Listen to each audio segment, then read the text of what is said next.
Understand the relationship between vaporization and intermolecular forces.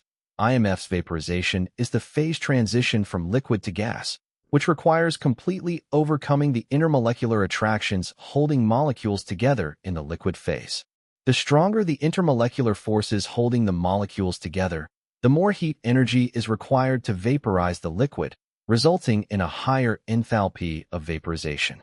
Analyze the intermolecular forces in water. H2O water is a highly polar bent molecule.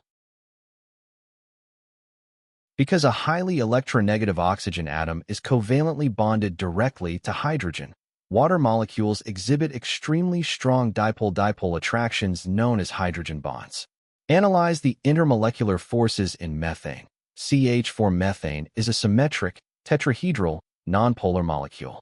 The electronegativity difference between carbon and hydrogen is negligible, making the CH bonds essentially nonpolar.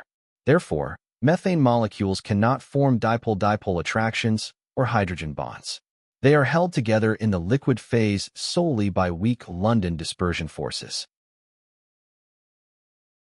Compare the energy requirements. Because hydrogen bonding is a much stronger intermolecular force than London dispersion forces, it requires significantly more energy to separate water molecules during boiling than to separate methane molecules.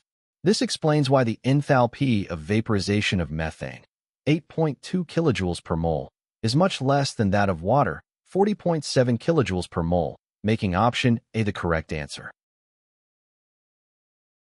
The correct answer is option A. Methane does not exhibit hydrogen bonding, but water does.